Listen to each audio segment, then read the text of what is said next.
Dinheiro é a raiz de todos os males, certo? Errado?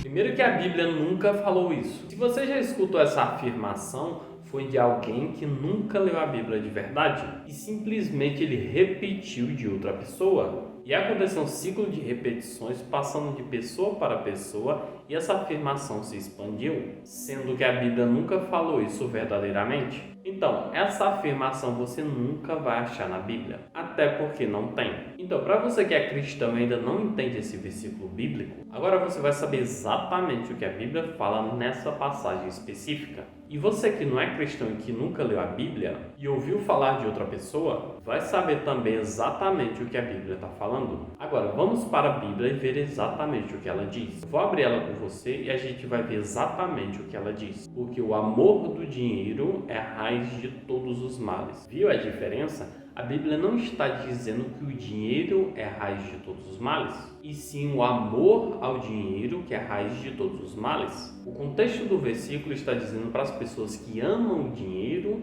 de uma forma que está disposto a passar por cima de qualquer um para obtê-lo, prejudicar o próprio amigo na empresa para obter um cargo superior, ou maquinar uma tramóia para tomar o cargo do outro, tão somente para ter um salário maior. E está disposto a prejudicar o próximo para sempre buscar o lucro, o dinheiro, como centro da vida. Comer do bom e do melhor dessa terra a todo custo, não importa o que custará. E é nesse contexto que a Bíblia afirma que é pecado. E você nunca vai achar em si um fundamento bíblico para dizer que o dinheiro em si é um pecado. Até porque não tem. E quem afirmou isso e quem te disse isso, na verdade, nunca leu a Bíblia e simplesmente repetiu o que ouviu falar de outra pessoa e que também nunca leu a Bíblia. E pelo contrário, na Bíblia tinha muitos homens servos de Deus que eram muito ricos. Jó, por exemplo, era um homem riquíssimo e era temente a Deus. O rei Davi também muito rico, segundo o coração de Deus. Dentre muitos outros servos de Deus que tinham muita riqueza. E ainda assim eram temente a Deus. Agora, vamos analisar o versículo com profundidade. Diz assim, porque o amor do dinheiro é a raiz de todos os males. E alguns nessa cobiça se desviaram da fé e a si mesmos se atormentaram com muitas dores. 1 Timóteo 6,10. Primeiro, o que temos que observar é que o contexto ele tem um porquê. O que significa isso? Algo antes que foi falado pelo apóstolo Paulo, que ele vai concluir agora com uma explicação. Então, ele disse algo antes. Então, para entender com profundidade esse versículo, você tem que analisar o contexto, o que foi dito antes. E nos versículos anteriores, o apóstolo Paulo está falando dos falsos mestres, suas falsas doutrinas. Em 1 Timóteo 6, 3 ao 5, é nesses versículos ele está instruindo o pastor jovem Timóteo desses tipos de pessoas que a gente pode achar em qualquer lugar. E são pessoas que fazem qualquer coisa pelo dinheiro. Eles fazem as coisas tão escondidas,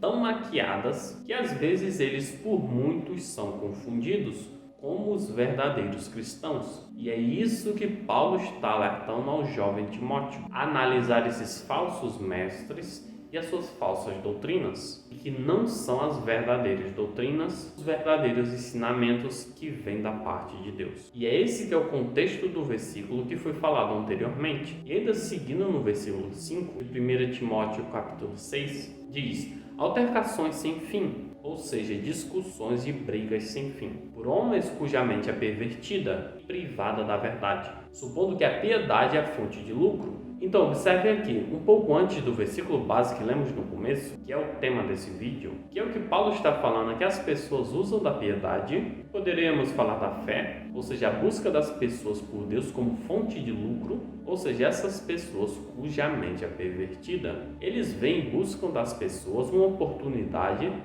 para lucrarem, usando a sua fé. Eles usam a fé das pessoas, a piedade das pessoas e a inocência das pessoas. Eles promovem cultos ou atividades de piedade, usando a fé das pessoas, para que de alguma forma eles consigam ganhar dinheiro. Eles são maliciosos, eles são pervertidos, eles amam o dinheiro. Por dinheiro eles fazem qualquer coisa para ter cada vez mais dinheiro. E esse é o foco único das suas ações. esse é o centro da sua vida. Eles inventam doutrinas, eles inventam inverdades simplesmente para ganhar cada vez mais, sempre para ter uma vantagem a mais, um benefício a mais próprio, sempre com abuso da fé dos seus fiéis. E vamos seguindo. Vamos se aprofundando no contexto do versículo. Esses homens usam da fé das pessoas de uma forma exploratória. E agora Paulo continua. Ele diz o seguinte: ora, os que querem ficar ricos, e aqui nessa parte os que querem ficar ricos, não é a ideia de que a riqueza é uma coisa maligna, uma coisa ruim. Lembra do contexto. Vamos seguindo no contexto completo do versículo. Ele está se atribuindo àquelas pessoas que usam da fonte de lucro como seu único objetivo, como seu único foco de vida, como centro da sua vida, e faz o que for preciso para obter um pouco mais. Prejudicam as pessoas, usam da fé das pessoas somente para ter mais dinheiro. E essa classe de pessoas que o versículo está se atribuindo, então essa classe de pessoas, continua o versículo, cai em tentação e em ciladas, e em muita concupiscência. Concupiscência significa desejo. Nesse caso aqui, desejos malignos. Ou seja, coisas que não têm a ver com sabedoria, as quais afogam o homem na ruína e na perdição. Então, o que a Bíblia está apontando aqui, ela está apontando para o tipo de homem que vê a riqueza, que busca o dinheiro como seu único foco de vida, e não se importa com mais nada, que são capazes de manipular as coisas, manipular as pessoas. Eles manipulam as coisas de Deus, as verdades do Senhor, e eles caem em tentação e em ciladas. E é isso que é o contexto do versículo. E eles são levados a um caminho maligno. E aqui temos pessoas que tudo o que fazem com foco no dinheiro, a sempre ganhar um pouco mais. E não para o bem do próximo, ou com o coração voltado para Deus. E aqui, repetindo o versículo base, que o amor do dinheiro é a raiz de todos os males, e alguns nessa cobiça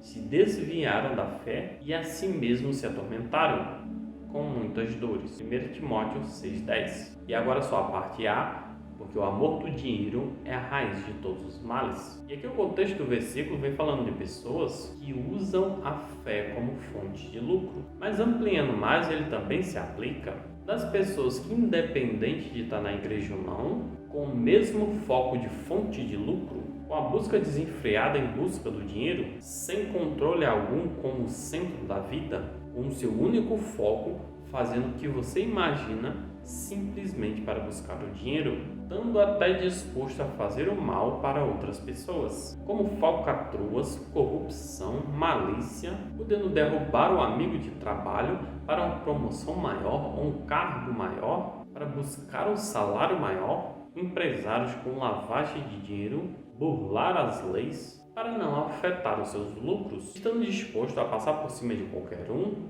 para ter um ganho maior, comer do melhor dessa terra a todo custo. E aqui uma série de coisas contextualizando viagens, alimentos, prazeres, a todo o custo, não importa o que custar. E não importa quem estiver na sua frente, podendo prejudicar a vida do seu próximo, ferir ou até mesmo no extremo matar, simplesmente pelo dinheiro. Se você pensa que não existe esse tipo de pessoa, existe sim. Essas diversidades e classes de perfis que citei aqui, o versículo se aplica também. Ok, e tudo isso é abominável aos olhos de Deus. E é nesse contexto que se torna a raiz de todos os males, que foi dito no versículo base. Por outro lado, pode-se levantar várias perguntas do tipo: o dinheiro é maligno? O dinheiro é do diabo? Ter muito dinheiro é pecado? E já respondendo, a Bíblia nunca falou que o dinheiro é maligno. O dinheiro, explicando de uma forma simples, é um mecanismo neutro. Ou seja, o dinheiro ele não tem um poder em si mesmo. O poder que é dado ao dinheiro vem na forma do seu uso, na forma com que as pessoas o olham, na forma com que as pessoas o entendem. E se ele cai na mão de uma pessoa temente a Deus, ela vai abençoar outras pessoas com o dinheiro. Porém, se cair na mão das pessoas ruins, ela vai usar o dinheiro para fazer as suas maldades. E essa primeira resposta já responde às demais. Mas só dando uma pincelada rápida, o dinheiro é do diabo? De forma nenhuma. Pela questão de ele ser um mecanismo neutro, ser simplesmente um mecanismo de troca, que você simplesmente usa para comprar ou vender um produto ou um serviço. Mas tem que ter um cuidado, porque você visar o lucro financeiro acima de tudo, você vai acabar amando o dinheiro acima de Deus. E aqui lembrando que é o amor ao dinheiro que faz com que abra na nossa mente um caminho para muitos males, para a raiz de todos os males. E se eu tenho muito dinheiro, eu estou pecando? De forma nenhuma. Se você tem muito dinheiro, você tem mais para abençoar a vida de outras pessoas necessitadas. Você só tem que saber administrar ele bem para que você não o ame. Porque na vida tem muitas coisas mais importantes do que o dinheiro para amar, como a sua família, como amigos, como Deus. Então a grande questão é não amar o dinheiro e sim usar para facilitar a sua vida e abençoar a vida de outras pessoas próximas a você. Conteúdo é esse, pessoal. Se você gostou, deixa o seu like, se inscreve no canal e até o próximo vídeo.